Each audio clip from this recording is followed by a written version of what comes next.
How's everybody doing today? I definitely saw the thread, and so a lot of those things around being thankful and safe and worry and anxious, social distancing is hard. All those things resonate with me. I'm a parent, and I think that's why this topic is so important to me. My son is home with me during this time. We've been homeschooling, and so that's been a balance between being an educator and also being a parent full time. And I think this topic right now is very timely. I think most people haven't spent as much time with their children as during this time. We can imagine that most of our children spend 6 to 7 hours out the day with their teacher, making their school placement so important. And so now we have people that are home with their children. And I know it brings up a lot of anxiety, stress, challenges. And so for me, this topic is really timely because I think parenting is more essential now than ever. And so I'll be going over some slides and really talking about how do we do this work in a way that prepares people for this journey. We're going to talk about two topics today. We're going to talk about co-parenting and parallel parenting. They're different.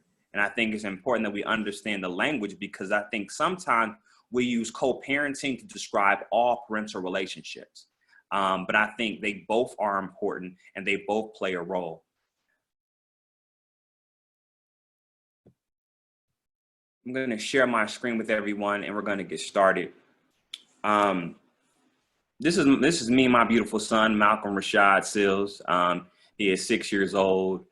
And his mother and I, we have a co-parenting relationship. I can't say that we've always had a co-parenting relationship, but I think over time we've developed enough respect and understanding to centralize Malcolm's health and well-being first and foremost. And I think part of the work that providers are challenged with is how do we get our fathers to be in a place where the focal point is their child's development and their child well-being first and foremost. If we can do that, I think we are on a pathway to creating a working partnership, so to speak, with both mothers and fathers. Some of the objectives that I wanted to kind of make sure that we kind of expand on is exploring like trauma and challenges that create and maintain toxic co-parenting relationships. And when I'm thinking of toxic, I'm thinking of this really unhealthy dynamic, whether it's through communication, whether it's through how the parent is talking to the child about the parent, whether it's violence or harm. And so thinking about some of those obstacles, understand lifelong impact of toxic co-parenting relationships on children, thinking about how do we understand how our children are harmed, how our children experience the negativity that comes. And children are actually very mindful and they have a lot of understanding about what's going on. And sometimes parents think they're doing a better job than they are in terms of keeping things from their children or thinking that they are, you know, somewhat not allowing their children to be exposed to things. But children, they tend to have a good radar. And so understanding that impact that it can have on them. We're going to talk about some strategies today for keeping co-parenting discussions positive, and they don't become what we consider to be mom bashing sessions. I think it is important that fathers have a space to talk about what is going on with them, that being emotional, that being economical, and I think even spiritual.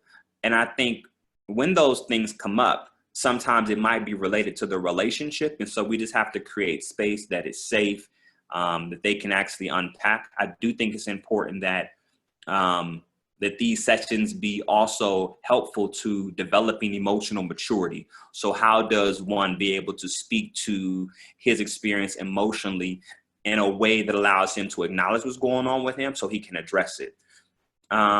Identify best practices for redirecting healthy relationship discussions away from toxic behaviors of co-parenting, and then more towards behaviors that cultivate and build healthy relationships between both parents.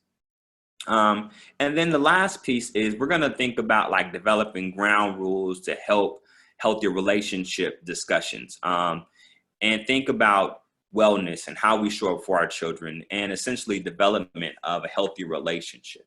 And so these objectives will really kind of direct where I'm going to be going today. And one of the things that I will say is that through my presentation, I would ask you to write questions down or put them in the actual chat room. And I'll make sure that I stop periodically to kind of see where we're at and see if there's any questions that people might have. Because I do want people to feel like this is a meeting their needs. As Mr. Kevin spoke about earlier, we definitely want to make sure that providers are getting the information that they need to serve in a healthy way.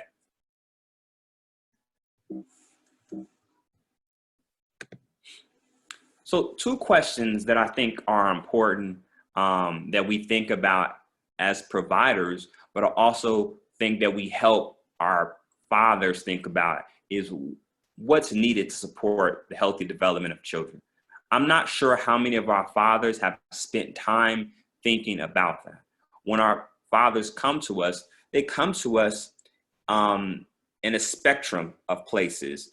Some might come very anxious. Some might come in a place where they're very grounded and they're clear on what they need to do to have a healthy relationship with their child. They're clear on what they need to do to move things forward in, a relationship with the other parent. But because there's a spectrum, it's sometimes important to start, what I would consider foundationally, and remind us what parenting really is about. And it's really centralized around the development of our children. And the second question is, what behavior should parents employ to nurture healthy development? And I think this is in connection with the other parent in terms of partnering, but also think it's about what should we be doing?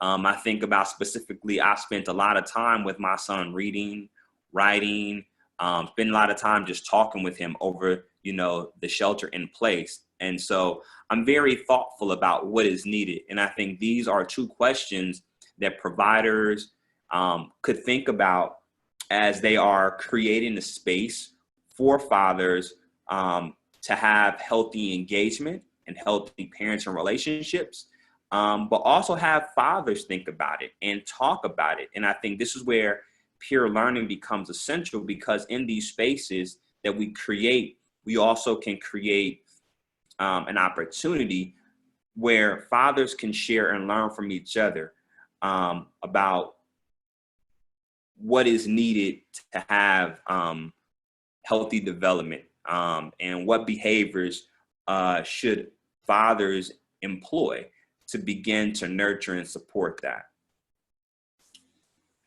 I wanted to start here with this idea of healthy co-parenting. And so I've outlined a few areas that are helpful to establish that. And then you will see this one that's bolded, which is nonviolent communication, that I want to unpack more, and I think is a goal. I think it's really important that providers have identified specific goals when they are creating these spaces to have discussions, but also these objectives or these goals should lead the conversation and lead the activities. And so we're talking about boundaries, and I look at boundaries are guidelines, the do's and don'ts, and I think those have to be established. When you're talking about co-parenting, both parents work in tandem to establish these. In terms of parallel parenting, one of the things we'll talk about a little later is some helpful tips. But I think in terms of parallel parenting, I've learned that it's really important to have almost like a business-like relationship, meaning that you aren't invested emotionally, meaning that you have clear and concise directives, interactions. And so, you're not talking about past interactions that were romantic. You're not spending time talking about old wounds, but the centralized focus is parenting. And so establishing those are important. This idea of respect, when you are co-parenting, this is a space where both people can say, this is what I need to feel honored, to feel seen, to feel respected. In parallel parenting, you're really assuming what are some of the best practices, what would you need, and you're offering that to the other person to honor them. In terms of scheduling, when you are thinking about a co-parenting relationship, you're very thoughtful about how do you create equitable time. And, you know, this is also reflective of holidays and birthdays. One of the things that I've become mindful of is that everyone doesn't celebrate holidays in the same way as others. And so, you know, one parent might get more holidays than the other because he or she celebrates those holidays, but it doesn't mean the other parent shouldn't be able to get some equity in other days that might be important to them. Thinking about consistent communication, one of the things that I've always emphasized is that whatever modality that you use, whether it's phone, email, text, some of the parent apps that are online, whatever you decide to use, that should be the consistent modality. For co-parents that are in a very healthy place, this communication is really about consistency. It's about accountability. However, we also know that these platforms for communication are also helpful when people are going to court. And so they're able to keep documentation of finances, medical, schedule, and any conflicts. And so consistent communication means different things when you're talking about co-parenting and parallel parenting, but I think it's an opportunity for us to think about what does it look like in both areas, because I think that it's part of providers' opportunity and job to teach the difference and help fathers move towards which one they feel is best for them based in the circumstances that's going on with them and their other parent. The next one is, I'm going to skip over nonviolent communication and go to child-centered and conscious parenting. And when you think about it being child-centered, it's simply as what it says, that the focal point is the child. And so decisions should be made thoughtful about the child's well-being.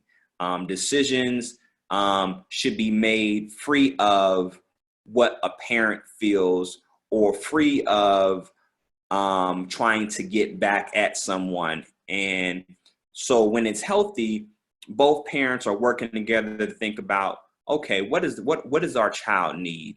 And so when they're working together, it allows the child to get his or her needs met at the highest level, because you're thinking about, emotionally what the child needs. You're thinking about psychologically what the child needs. And the child is the recipient of this, and they feel this. Flexibility is important. My son's mother and I are at a point now in our relationship where we have a schedule, but we don't have a schedule. We have a schedule because we do week on, week off. However, if I get a phone call today saying, hey, I need you to do this, it's not a problem. I've been able to do most of the homeschooling because my schedule is more flexible than her schedule. But I also feel like we work together. And so because we're in a co-parenting relationship, we really want to support each other. And we're always mindful that, when we work together like that, our child is the benefactor. Looking at this idea of self-awareness and self-control, when one is aware of what's going on with them, they're less likely, doesn't mean it doesn't always happen, but they're less likely to bring their emotions, their issues, their anger into the dynamic between both parents. When you're self-aware, you're more thoughtful about what's going on with yourself, and you take care of yourself in a way that allows the child and the other parent not to be impacted. Now, that is ideal. We are always mindful that what's going on with us always has the potential to impact our child. But I do think we could take space. I do think in a very mature space, we can also talk to our children at an age appropriate level about what's going on with us. If we're feeling sad, if we're feeling happy, if we're stressed. I think when we tell our children nothing and we say, oh, nothing is wrong, I think we're also communicating to them that it's not okay to talk about our feelings. And so I'm always mindful of how self-awareness also supports our children's development emotionally when we share or we choose not to share. And so that piece is something to be thoughtful about. Community and or support network. I think in the healthiest way, when we think about co-parenting, I think it is really important for people to have an elder, a third party that is not as biased, that has the respect of both parties and able to help when there are difficult moments, because there will be difficult moments. When you are working with another parent, there's going to be issues, whether it's around some of our core values. Some people are very religious. That's always an interesting conversation. Schooling is a conversation. Medical is a conversation. Finance. These are all very important conversations that can also be very challenging at times. And so I think having a support helps to move that conversation forward when we might not have the necessary tools.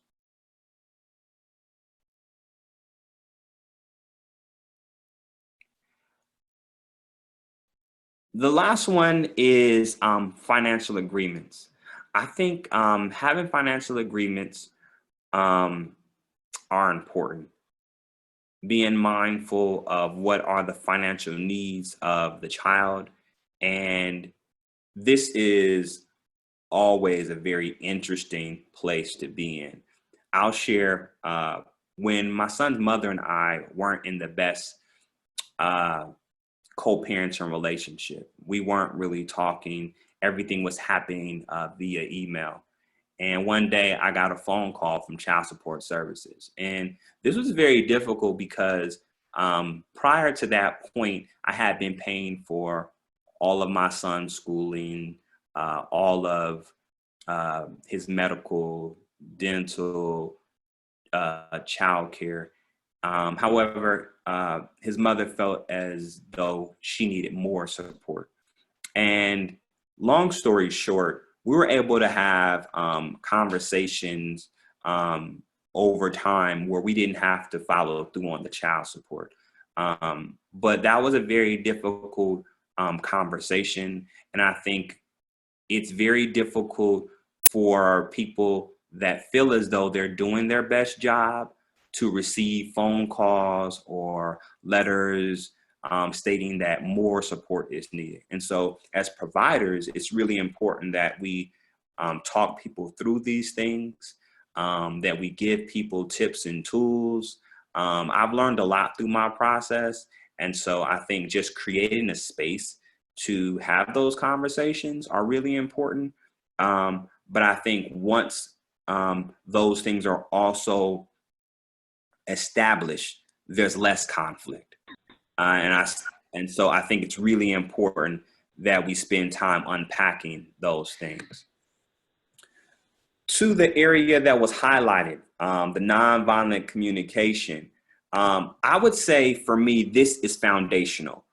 If we can get our fathers to begin to practice nonviolent communication, I think they will see a different type of parental experience, a different type of partnering. And so I think it's important that they understand with nonviolent communication, it's really about communicating in a way where you have ownership and you're thoughtful about the recipient. And so on this slide here, on one side, it says clearly expressing how I am without blaming or criticizing. So recognizing one's behavior, recognizing one's emotional state, recognizing how one might have impacted someone else. That's the first part. The second part is receiving how you are, right? So being able to hear how someone perceives you, how someone is experiencing you without hearing the blame, but hearing the learning. And that's very difficult. I think that's difficult for most people. And so it's a practice. And I think providers have an opportunity in sessions to practice this, practice triggers, practice blaming, and seeing if they can extract, the lesson. So how am I being perceived? How am I impacting and or creating an experience for someone? And how might I show up differently? And so I've identified the 4 areas that are most important. And I believe this slide wasn't present in the PDF that went out. I might be wrong. Nevertheless, I've put here observe, right? So that's like one of the first stages of this nonviolent communication. So what do you see, hear, or remember without judgment? So much of how we speak or how we begin to engage in communication is a lot of how we feel, our judgment. And when you make an observation, it should be free of those things. It should be free of how you feel, free of judgment, and just what do you see? What do you hear? What do you remember? When I've run groups, I've used pictures and or movie clips to practice this. So I'll play a film clip and I'll just say, what did you see? And you'll be surprised how it's so helpful for people to look at pictures and or film clips and just begin to practice extracting the see, the hear, the remember without judgment. And that's a challenge. And so if you do the practice in these sessions, it's almost like a training ground for those moments when they're working with the other parent. The next one is identify what you are feeling. One of the things that I've noticed is so many men, I think for various socialization reasons, tend to be not as connected to their emotions or more comfortable with certain emotions. I think because of socialization and societal norms around masculinity, a lot of men feel most comfortable sharing anger. And I'm very mindful that behind that anger, there's a possibility of hurt, there's a possibility of pain, there's a possibility of sadness. And I think having men practice their emotions, what are you feeling, when they come into sessions, helps to raise their awareness and gives them language to speak about their feelings in a very different way. And when we do that, then we also support them learning how to articulate that in appropriate spaces. It might not be appropriate to articulate it with the other parent, but it might be appropriate to articulate it with providers, said friend, or other person that they have a safe place with. The next one would be need. So thinking about what need is not being met, what is needed. And that is on both sides. So when you think about this nonviolent communication, the person that is the recipient, they might not be getting their need met. And the person that's articulating in the communication might not be getting a need met. But I think it's important that it's a thought. What is not being met? When people are angered, and as I spoke before, whether it's sadness, pain, hurt, there is something that's not happening. So the question becomes, what needs to happen? And when we think about the next one, which is request, is what actions would you like taken? And I think the power in nonviolent communication is actually saying this aloud. I think it makes a person feel seen. It makes them feel empowered when two people are communicating and something goes awry. Something will go awry. And so when it does go awry, it's not about somewhat like adding fuel to the fire, but it's more about taking a moment, doing the observation, stepping back, seeing what's going on, what's the dynamic, right? Because if people are in relationship in terms of parenting, that means they've been in other types of relationships. And if they are in a place where they are aware, then they can step back and hear and think about, okay, what is happening here? Think about what they're feeling, possibly even think about what the other person might be feeling. Now we're talking about someone that's done some work, that's thoughtful, that's mature, but we're talking about this because we do know there's a spectrum where people are at, and some people are in better spaces than others. And so whether it's the person that's on the learning end or the person that is perfecting in terms of they're practicing and growing in this area, we want to create space for everyone and for us to be thoughtful about what is that spectrum around learning. And so then they can think about what is the need? What do I need in this moment? Or what does this other parent need in this moment? And being able to say what actions should be taken. This is a very helpful strategy that I think, as I said before, it's the goal. If we can get here with our fathers, I think our children will experience a different interaction between parents, but I also think people will feel less harmed in the sense of arguments, toxicity, and I think people begin to listen in a different way that creates empathy for each other in this parental journey. I want to stop there really briefly and see if there's any questions and or comments. I saw there was a chat earlier, and so I just want to stop there for a moment and see, are there any questions that people might have based on what's been shared thus far?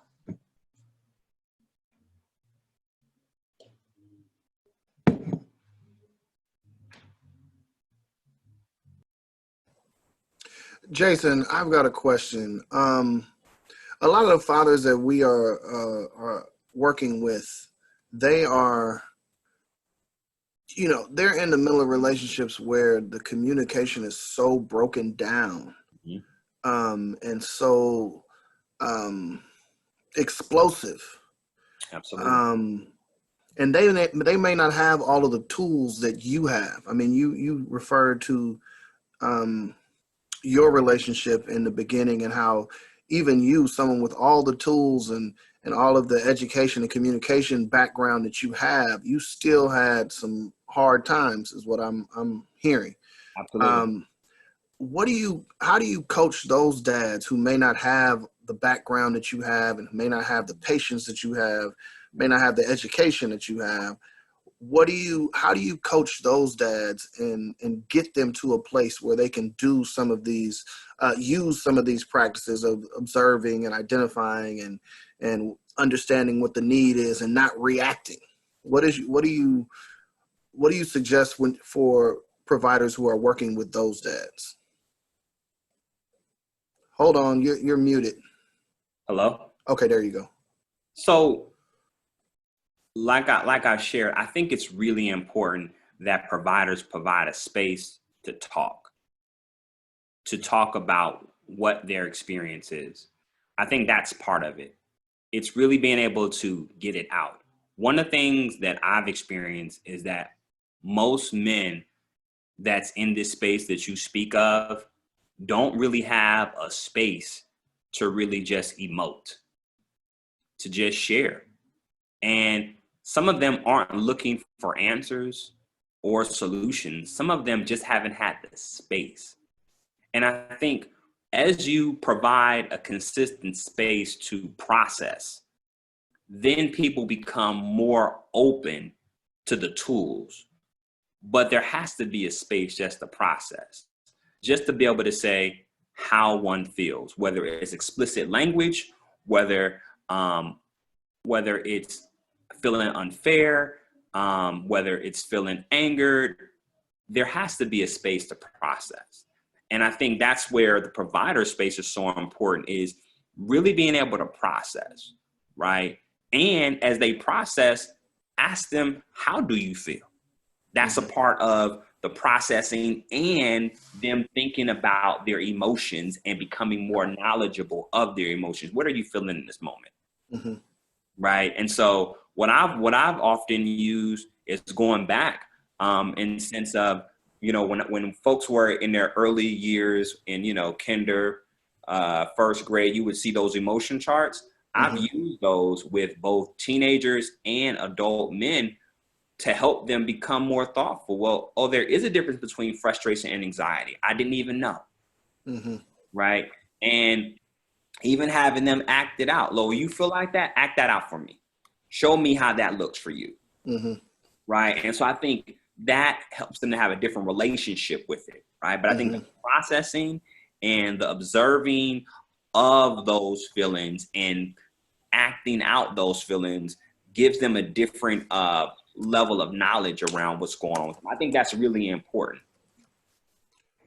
Okay, thank you. Looks like we have a question from Anthony and then Dara. So Anthony, if you can go ahead and unmute yourself and then ask your question, then we'll go to Dara after that. All right, I think I'm unmuted here. Yeah. Yeah, you are. Jason, I thank you so much again.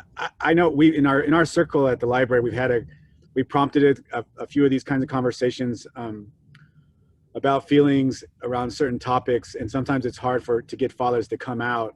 I was curious about, you talked about earlier about showing clips that maybe not be related to somebody individual in the group, but to see a clip or a video to help start that sort of observation about what they saw, what they heard from that clip. Can you give some examples of clips you've used or ideas for that?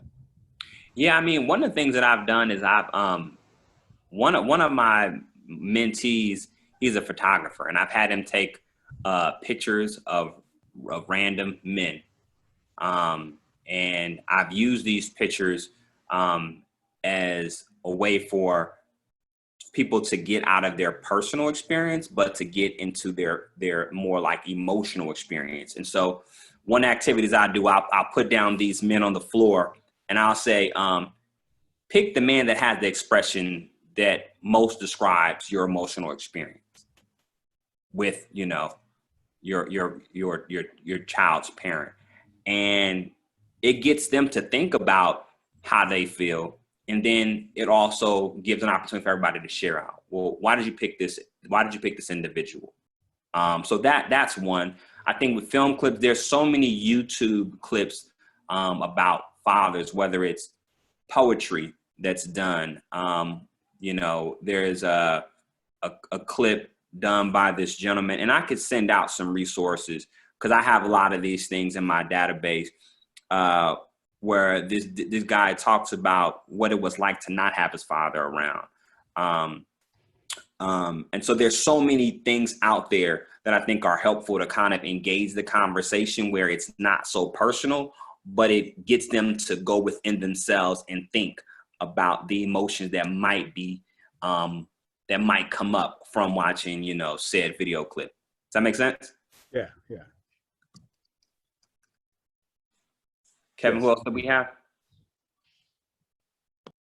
I had a question, but my question was actually Khalid's question. So I'm going to read Khalid's chat question. Okay. How are you able to guide the processing and emotions without it turning into a mom bashing or woman bashing session? Mm-hmm. Any guidelines or ways to keep the boundaries?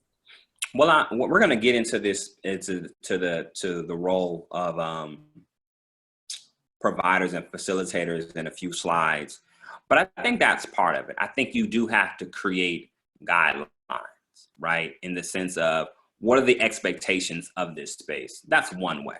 But I also think it's learning how to speak from, my experience, right? So even when I go back, if I go back to the previous slide here,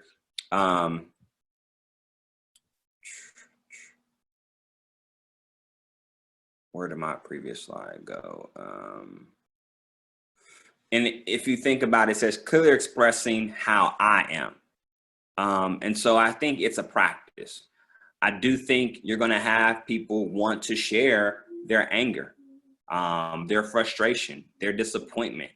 But I think what I always say, it's important to share, to process those emotions. But it's also important for you to be thoughtful about not bringing other folks into the conversation that can't speak for themselves. That's always typically, how I engage that, that dynamic. When you create ground rules, I think over time, people begin to kind of monitor themselves. But I've also done activities where I have them draw a picture, or I help them, I'll say, use this clay to show how you're feeling. When you draw a picture or you do clay, you're less likely to talk about somebody else. When I've said, take this Play-Doh right here, and I want you to mold yourself in terms of how do you feel, they're more likely to talk about that object they created, than to talk about, said other parent. And so I think we have to be strategic around, the tools and the agreements created to really kind of direct that. And in the beginning, you're going to get some mom bashing, but I think it's the facilitator's role to bring them back. And sometimes it's around, like, what did you learn? How might you turn that conflict into a learning lesson? And I think it's those practices. And in the beginning, it's just like anything else. When you are establishing the culture of any group, you're going to have what they consider to be some storming. So you're going to have some moments where it feels really negative, where there's a lot of negative speech about, mothers and, parental relationships. And I do think we have to create a container to get some of those things out.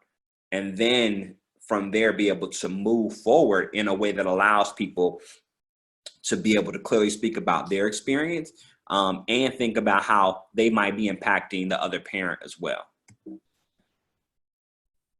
Thanks, Jason. One more comment Yes. from Charmaine.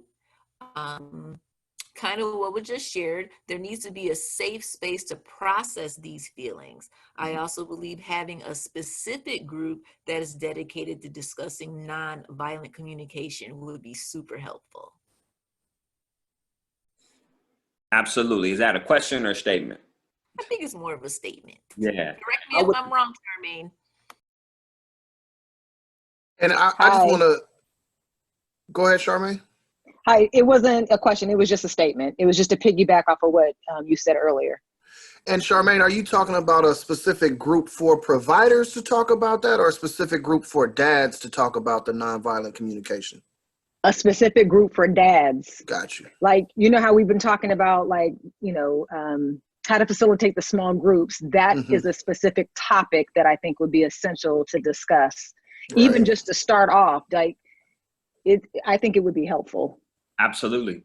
And I think that's one of the pieces I'm going to talk about in a few slides, is that there are so many topics that we could spend 1, 2, 3, 5 sessions. I think nonviolent communication is like an 8-week process, just in terms of really unpacking it, looking at some examples of how it happens, and then actually like application. I think it's those 3 stages, like exposure, you know, you know, some role play modeling and some application. I think it takes time, but I think it's really one of those, for me, I think it's an important goal for providers to really think about incorporating, because it's so helpful. And I think it's helpful beyond just that relationship. It's helpful in life.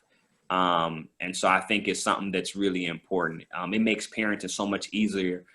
And I think when we think about co-parenting, we often think about just people that aren't in a relationship, but co-parenting happens regardless, whether you are married or not, whether the two parents are separated. And so I just think that sometimes we use this language, we create a narrative, but I think these skills are needed whether you're in a relationship or not, romantic or platonic or family. And so I think we need to be thinking about how we equipping these men to grow emotionally and have the skill set to be able to navigate different relationships. Mm-hmm. Mm-hmm. This next slide goes into just kind of outlining the difference. As I spoke to when we first started, co-parenting versus parallel parenting. And co-parenting, two parents are working together to create a common parenting vision, provide consistent expectations and or routines in both homes. And so in this dynamic, there's a lot more communication. There's a lot more negotiation. There's a lot more listening. For me, in order for two people to get to this place, there's been some resolve of the emotional harm and or anger that has come from the romantic relationship. Both people in this place have probably done more work on themselves, and they've been able to come together and centralize the child's needs. In the parallel parenting, I have that each parent is quote unquote free. And I put free because I think we just have to be mindful of, the limitations that come along with parenting in general. To parent as he or she sees fit, right? Regardless of other expectations or routines in the other home. On the bottom there, I have the goal is to reduce conflict and provide parenting without, so much interference. I think in this stage, there might be a lot more unresolved issues. One person might be further along in their healing than the other. One person might be in a relationship and one person might not. And so in this space, they might not be able to communicate about school, about religion, about finances. Like I said previously, these are some foundational things that come up in parenting. And so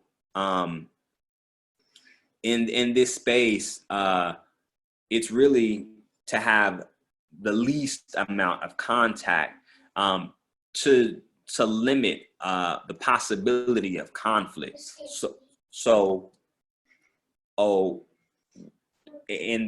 There are some examples that I provided here that how it might look in terms of co-parenting versus parallel parenting. So if you look at the co-parenting side, you have a child is not allowed to attend sleepovers. A child attends church every Sunday, regardless of home. Bedtime is always 8 o'clock at both homes. Parent attends teacher-parent conferences together. Those things are decided on by both, and as they are decided upon, they're also enforced at both homes. And so, as I said before, that's because there's been some negotiation and it's centered around the child. On the other side, we have parallel parenting, and we just look at the difference. So I just gave the opposite. So in terms of sleepovers, one parent might say, yes, that's something that I'm in agreement with. Another parent might say, not so much. You might have one parent that is, a Christian and goes to church every Sunday, and other parent might not be and might not take that child to church. The bedtime might vary. there might be so much toxicity or difficulties that they can't even be in the same room together. And so there is, you know, an email that's sent by the other parent updating the other parent, or there might be, you know, different time slots. But I think it's important for us to think about how there's a difference in terms of communication and engagement, because the dynamic that exists between the parents doesn't allow them to be on the same page in terms of decision making and what is needed for the child. I saw a hand go up in the chat. Yes. Gina, you want to? Oops. Working out this technology. How are you? I'm fine. How are you? I'm good. Actually, it was just a comment that, you know, obviously, as I look at this, like the goal is for co-parenting. Absolutely. And there's also benefits and drawbacks for the parallel parenting that I see. And, you know, like, for example, knowing that one parent doesn't have the capacity, you know, if both parents can't be in the same space without being violent, obviously it's a better decision not to have them together. But I imagine there'll be some, especially for young children, that there is an adjustment that happens when you're living in a home where routines are work out differently. And I could see the benefits and drawbacks for both, but it was just a comment. No, but I appreciate you uplifting that, because I do think in situations where harm is a possibility, parallel parenting is best. But to your point, I do think there's an adjustment. I think about something like diets. Thinking about a child's diet becomes, you know, an adjustment in terms of how the parents eat differently. Discipline. You know, I think, you know, this is a conversation that my son's mother and I have had, is that, you know, I think I'm a different type of disciplinarian, even though we're co-parenting. It's something that we've talked about, but we have different ideas around discipline and structure. And so I think, you know, to your point, there is an adjustment that has to be made, because with my son, I'm always mindful that when those first couple of days he's back with me, I can see him having to think about things very differently. And so for me as a parent, I have to be more compassionate. And so here's another point where providers have to think about, well, if parallel parenting is what's happening because of the toxicity and the healing that hasn't taken place, then we have to equip our fathers with the tools to think about, well, how do we support our children when they're coming to us and they haven't been with us? And how do we be more thoughtful where we're acknowledging the child's experience, and that we're not personalizing, you know, how they might show up because, you know, they haven't been with us. I think these are things that we have to think about. What is the drawback, so to speak, of parallel parenting? So I appreciate you bringing that up. Dara, you have a comment? Sure, thanks, Jason. Thanks around the parallel parenting. Another I'd like to hear from you on parents who are together, who are parallel parenting on certain issues, right? And there may not be any kind of like tension in the relationship, but if people have different values or grew up differently, and come together and have children, then it becomes a parallel, it could be parallel parenting in some areas. So like the spending the night, that was me. My husband was like, oh, it's fine. Like, okay, you know, let these kids go. And I'm like, absolutely not. Absolutely. And so then it had to be all these conversations about when I would be comfortable, or how I would be comfortable, or how things need to look. And it just made everything, especially around protection, child protection, the conversation was just much, much bigger, because I was just very conservative and he was a little less conservative than I am.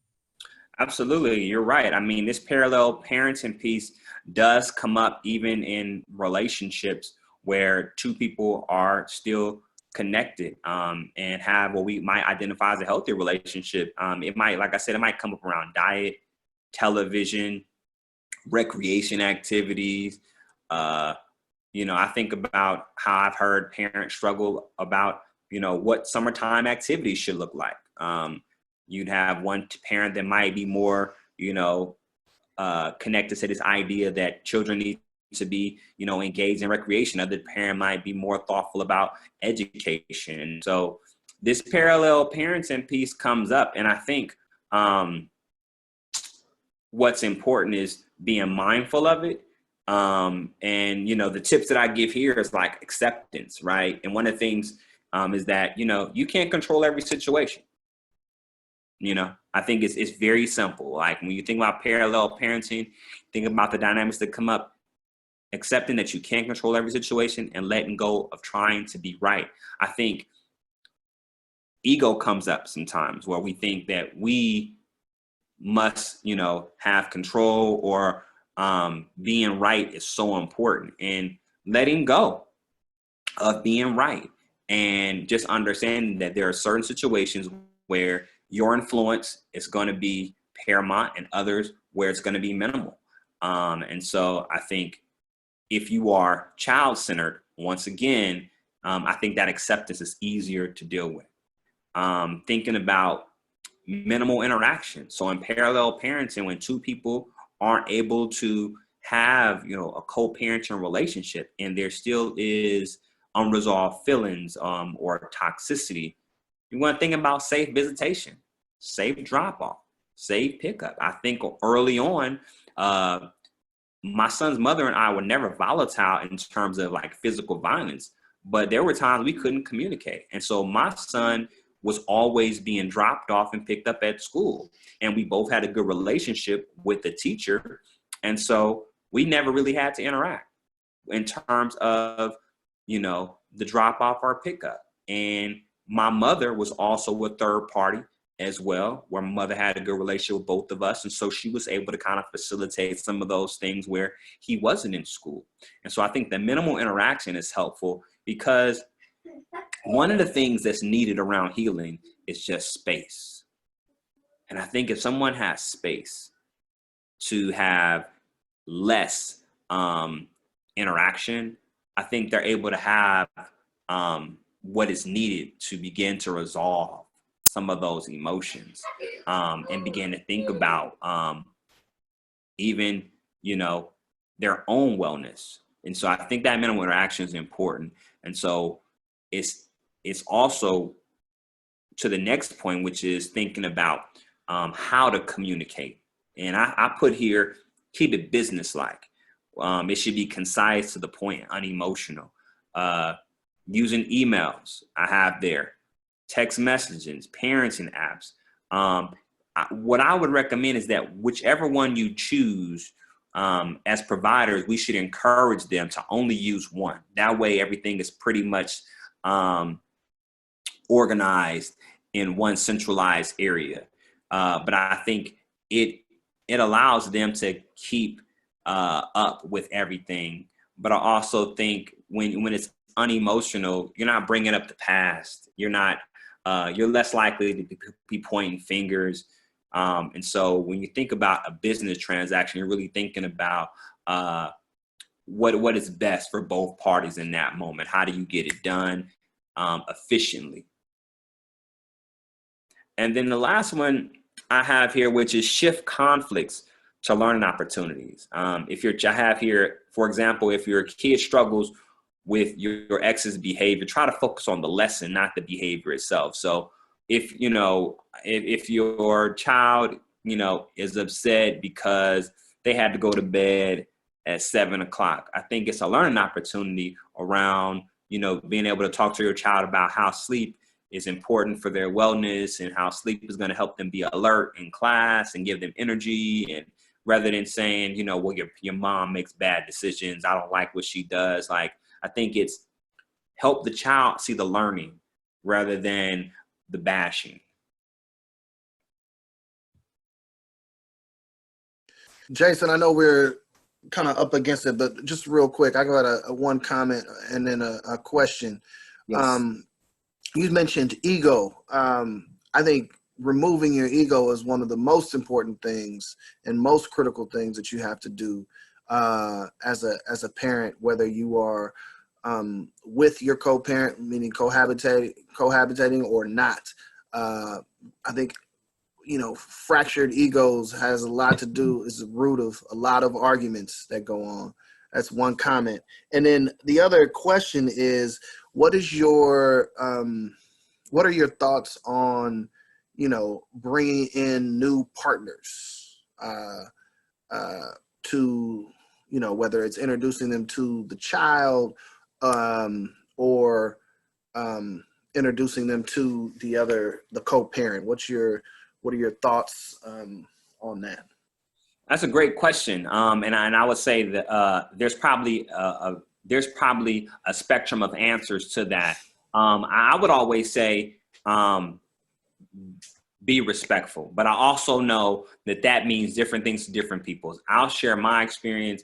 I did an email introduction, gave phone numbers, and I was like, this is what I feel like is important for you to have access to. So I introduced, said, you can call this person, text this person. This person was on the thread too. I said, I just want you all to be able to have your own relationship, because I think it's important that you know who was around your son when you're not around. And I did that with the intention of creating trust, with the intention of being transparent, but also what would I want? Like, I would want to know who is said person around my son when I'm not present. And so I do think it might be something as simple as asking that person, what do they need? But in a situation where it's toxic and volatile, you also got to say, is that other person mature enough to even be introduced to that other person? So I think it's really thinking about what's in the best interest of the child. If it's going to be conflict, then I think you might want to hold off to ensure that relationship is really a relationship that's going to, to mature to be something that's, around for a long time. I always tell men that I'm working with, wait,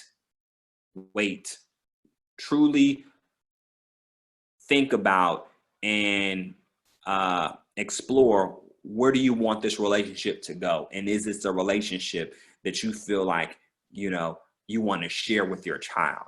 Because once a child gets involved with building with other relationships, now they can be impacted emotionally as well. And so I'm always just very thoughtful about that.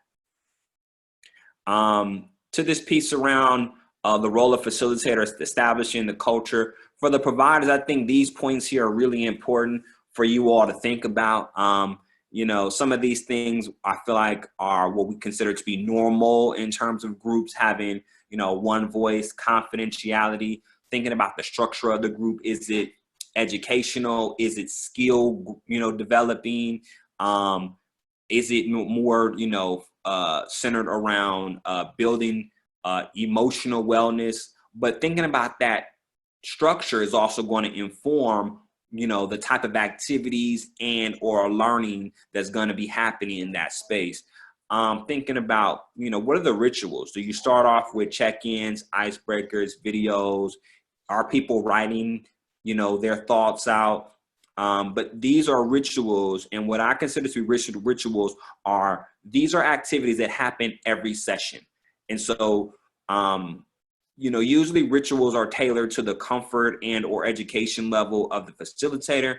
But I always tell people, as much as you want to make it yours, allow the fathers to make it theirs. And so you could bring something in and ask, the fathers, are these things that, you jive with, so to speak, or do you have something that you would like to bring?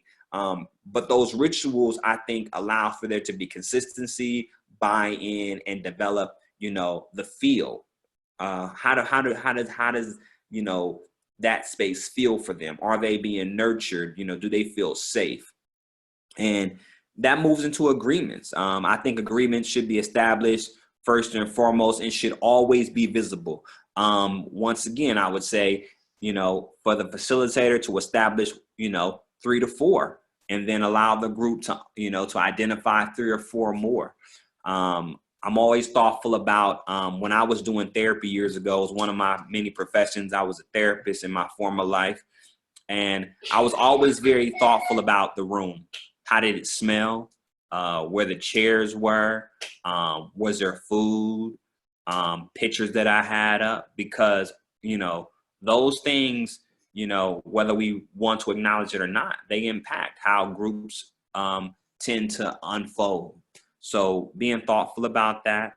And then when you create safety through agreements, I think it's important to maintain it. And that means being able to hold somebody accountable in a gentle way, making reminders, whether it's, in our agreements, we said we're going to speak, from our experience. We said we're going to practice not blaming. Sometimes it could be done where you remind the group, or when you're going to do a difficult topic, you can say, I know this topic is a little, it might invoke some emotions. That said, I just want to remind us, that we're not going to be bashing, right? And so if someone does go over that line, I'm going to gently remind you, are we all good with that? Can I get a thumbs up, hand up? Those type of things to kind of just create the structure, maintain the structure, and then people feel safe. And the other thing, my policy is no debates. Debates are about egos, and people are trying to be right versus being heard. And I always am mindful to say in my sessions, and that multiple ideas can coexist. And so it's just really important, just to kind of remind folks that it doesn't need to, there's not a need to try to prove your point, but whatever you want to say, you can share it and allow people to feel however they want to feel about what's being shared.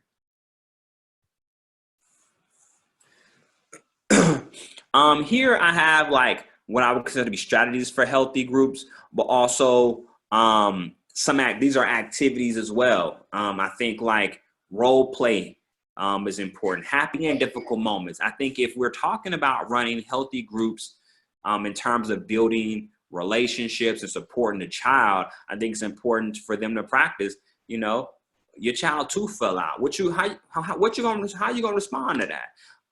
Your child got a good grade. Like, I think it's just as much as we focus on the negative, I think building our fathers up is also helping them practice, the happy moments. How would you respond if your child came home with an A, right? Having them really think about those things. As I said before, use the tools to build emotional intelligence, acknowledging, what they feel, having them think about the language to express how they feel consistently builds that up. And when they're able to acknowledge how they feel and talk about how they feel, they're also more mindful of addressing how they feel. I think exploring types of conflict and conflict resolution is important. Conflict is inevitable. It's going to happen. And so I think if we are talking about conflict, then I think there's less anxiety around conflict, less stress around conflict. The reason why people tend to have a lot of conflict sometimes is through trying to avoid it sometimes not knowing how to deal with it, sometimes, not mindful of their ego, sometimes trying to be right. And so thinking about conflict, addressing conflict, uplifting conflict allows people to feel more comfortable with conflict. I think praise and compliments are important. When people are having moments in these sessions where they're having aha moments where you see them making progress, those things are essential because as we are facilitators, speaking about providers, I think, we're kind of setting the tone on, how people should be able to use these tools outside of the space. Reframing, I think, is always a great idea. Having them to think about something differently and practicing that because I think there's always a way to think about something differently than how you have thought about it. And so giving them multiple ways to think about it also widens their perspective. And so I think that becomes a helpful tool, thinking about community perspective. So this is allowing the group to kind of chime in and talk about, if you uplift something, allow the group to talk about it as a group rather than it being personal, and then they can learn from each other. And then celebrate like parental success. Like, I think it should be a normal part of a group where you can come in and be like, okay, what are some things we could celebrate about, this week? What do people experience this week with their child, or, with their child's parent that you want to celebrate? I think those things are extremely helpful, and normalize, achievement, feel-good moments around parenting. And there's so many feel-good moments around parenting. This last slide, and you all have this in your package, so I want to be mindful of time, but here's some more, I think, just topics that are helpful, that allows them. I think this bottom one says forgiveness, accountability, and acceptance. I think, as I shared earlier, these could be 1 week, these could be expanded over time. It's really about, how much time you want to give to it. I think it's always good to use videos, do activities. I think talk is important, but I think if you do the activity route, you have different learners. Some people are very expressive when they're drawing or when they're writing, or giving people options. Like, okay, you post a topic up and you say, well, what has been your experience with this? Or how do you feel about this? And I'm gonna give you all, you could, create a poem, you could draw a picture, use, different exercises to kind of unpack these things, and use sharing where people are able to share, because that's where the learning happens. I always say that the facilitator is doing a lot of the talking, then something isn't happening the way that it needs to happen. I see 2 hands went up. This last piece here, I'm gonna get to this last one. It says, being a conscious parent is all about building strong, sustainable bonds with your children through mindful living and awareness that helps us develop a positive emotional connection with your child. If you look at this chart here, this chart comes from Erickson. It's a psychosocial development model. And what it looks at is, how does our children develop, or how are they stifled based on what is happening emotionally and socially around them. So how are we showing up? What environment are we creating around them that's going to either help them grow or stifle their growth? And you see very early, if you look at infant to 18 months, it says trust or mistrust is built. So just think about, with a chart like this, we can do some exploring with our fathers around, well, what is your child getting? What does your child need? How can you show up? And so this is another tool for us to think about how we are impacting our child and making us be more thoughtful about what I would consider to be child-centered parenting. I see 2 people in the chat.